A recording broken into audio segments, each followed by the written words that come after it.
Today, we're jumping into a condition that really blurs the lines between what you might just call quirky and an actual clinical diagnosis. We're talking about schizotypal personality disorder. It's a really complex and honestly an often misunderstood topic, so let's just dive right in. So let's start with this really basic question.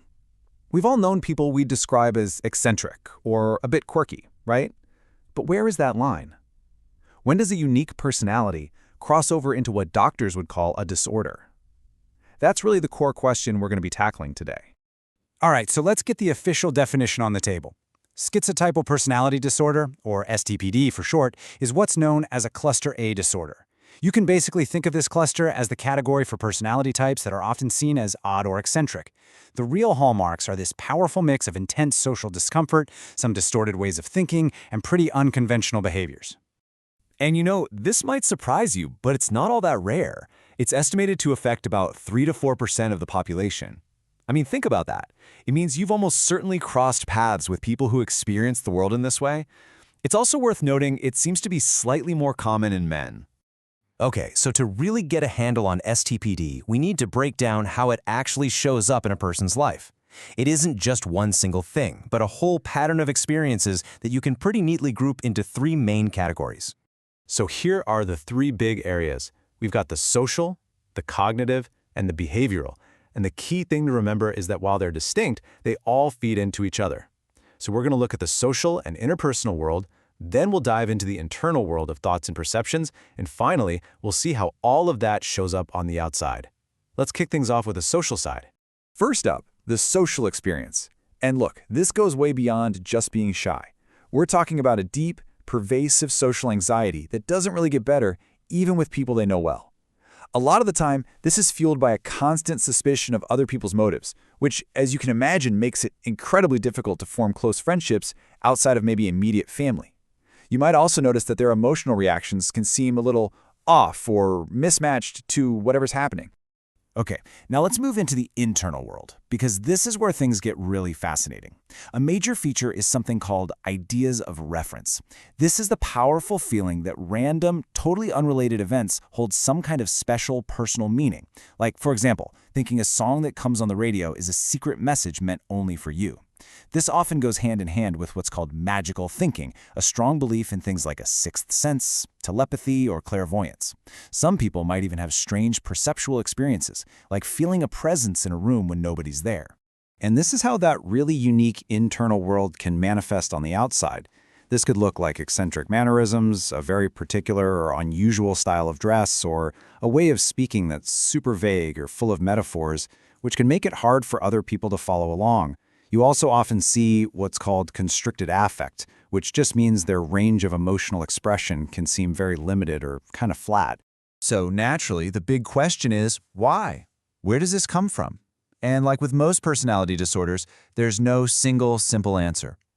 Instead, we understand it as this really complex interplay of a few different factors.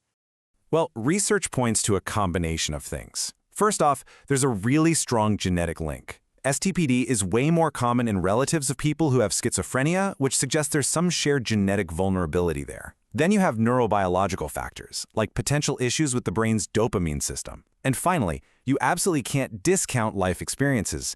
Things like childhood trauma, neglect, or being severely rejected can play a huge role.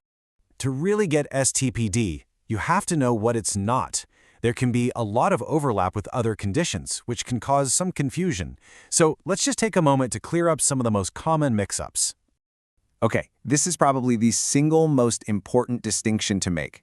Even though people with STPD have beliefs and perceptions that are really unusual, they are not psychotic.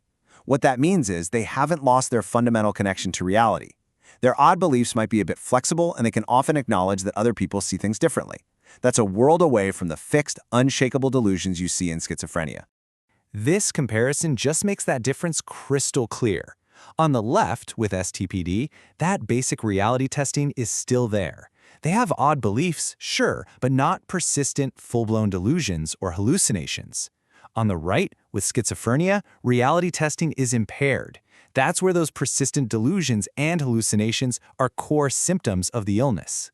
This table is a great way to see the key differences at a glance. So if you look at schizoid personality disorder, the main thing there is emotional detachment and just preferring to be alone, but you don't have that magical thinking that's so characteristic of STPD. Then, if you compare it to the autism spectrum, the social difficulties there come from developmental challenges, like reading social cues. That's very different from the paranoid anxiety that drives someone with STPD to avoid social situations. So, what does support look like for someone with STPD? Well, the good news is that even though the condition is chronic, there are definitely effective ways to manage the symptoms and really improve a person's quality of life. The main approach here is psychotherapy, and the goal isn't to change a person's core personality, but to help them build the skills to navigate the challenges that come with it. Medication can also be a really helpful tool, but it's usually used to target specific things, like severe anxiety, not as a cure for the disorder itself. Different kinds of therapy can help in different ways. Supportive therapy is often the best place to start, since it's all about building a trusting relationship.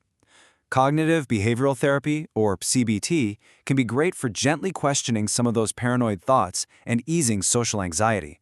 And social skills training is pretty much what it sounds like. It provides practical tools for navigating tricky social situations. When medication does come into play, the approach is very specific. For instance, a doctor might prescribe a low dose of an antipsychotic. Now, that's not because the person is psychotic, but because that type of medication can help dial down the intensity of their unusual thoughts or perceptual experiences. In the same way, antidepressants like SSRIs can be really effective for managing the intense anxiety or depression that often goes along with STPD. I think this quote just perfectly sums up the whole therapeutic mindset. The goal is not to argue someone out of their beliefs. It's about building a safe, trusting relationship where they feel understood. Real progress comes from patience and empathy, not from confrontation. And this brings us to our final thought for today. When you really start to understand a condition like STPD, with its unique cognitive style and social patterns, it really challenges us to think more broadly about the human mind. It kind of pushes us to question our own rigid definitions of what's normal and to appreciate the incredible and sometimes challenging diversity of human experience.